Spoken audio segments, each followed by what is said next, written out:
What is up YouTube, it's Kingfisher745, and in this video we're going to take on Chapter 10, Mission 4's Heroic Battle.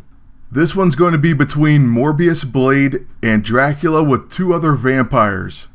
This fight can be challenging as bleeding is quite annoying, so that's going to be our main concern. The setup is, Blade has recruited the help of Morbius to help tie up some loose ends. Well, loose ends that go bump in the night.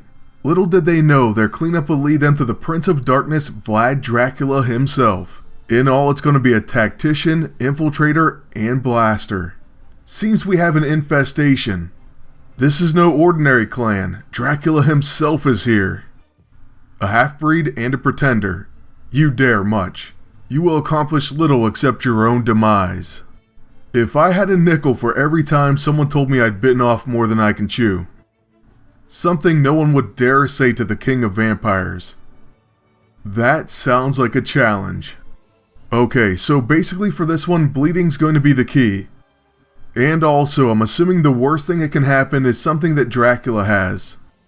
But first, the Thrall exploits bleeding and gains increased attack and evasion when hit by or hitting bleeding targets. Next, the Infiltrator Thrall has Scent for Blood. Chance to perform a follow-up attack when an ally attacks a bleeding target, plus chance to counter when a bleeding enemy attacks an ally. Dracula also has the Scent for Blood, and he's going to be Seeing Red. Enrage, 4 rounds remaining. I don't know what's going to happen when he enrages, but I know it's not going to be good. Well, we do know what's going to happen. He's probably going to kill everyone.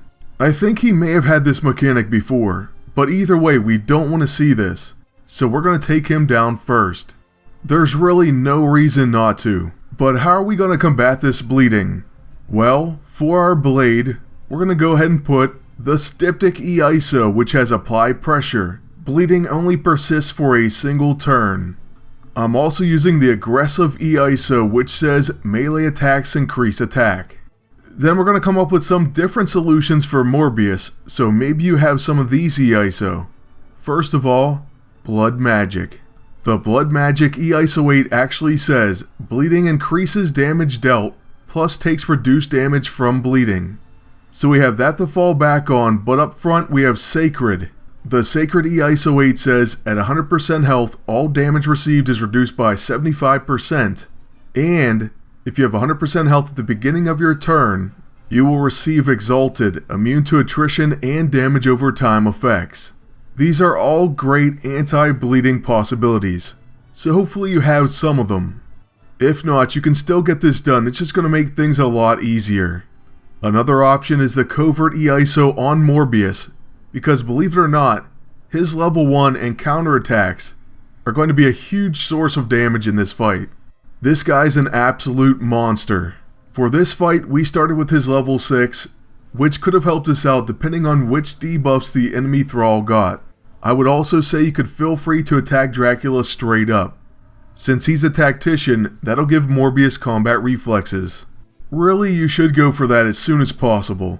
Then with Blade, since we have a level 15, I'm going to begin by using our level 6. If you don't have Close the Gap, you may want to attack the Infiltrator first, and that way you can gain your class ability. The ultimate thing for Blade is to try to gain the Quickening, so that would be the end goal in setting that up. Now right here we do get helped out. Dracula ended up hitting his own teammate, and that's because of Morbius's level 6. However, on his next turn, we're without a doubt going to attack Dracula.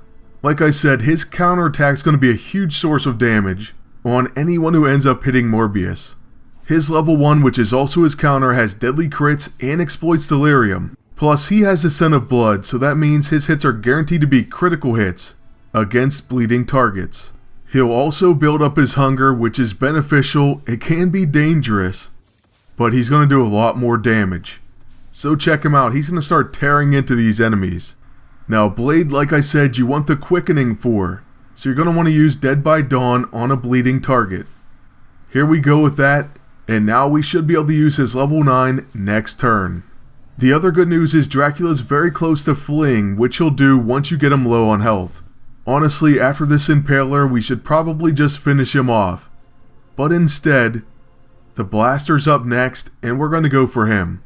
By the way, you can see we actually have Reckless Rage, so we perform a follow-up attack when attacking. That's actually a pretty awesome debuff to have. But, like I said, we're going to finish off the bottom target, even though I would probably recommend you just go for Dracula.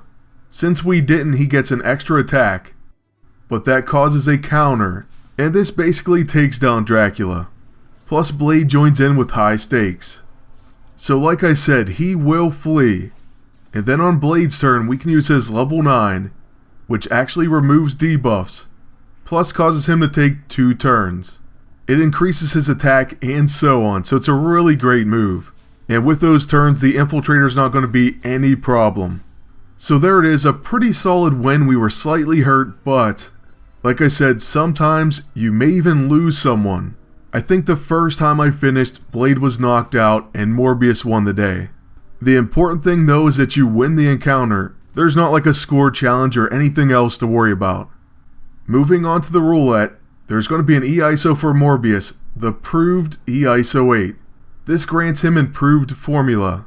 Chance for a positive chemical reaction at the beginning of each turn. Definitely a nice little ISO. Next we have the Strident E-ISO 8 for Blade. That gives him All-Nighter. Start combat with Quickening, Burst of Speed, and Vampiric Thirst. So this is an incredible sounding E-ISO.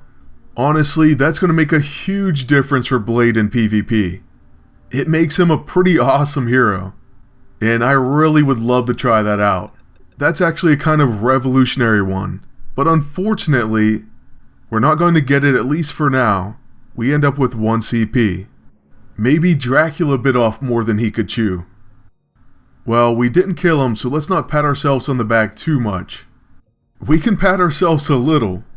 This is a lot of dead vampires. The big prize is still out there. And that's it. That's the end of Chapter 10, Mission Force Heroic. I'd like to thank you all for watching, ask you to please like, comment, and subscribe. Then until next time, good luck, and take care.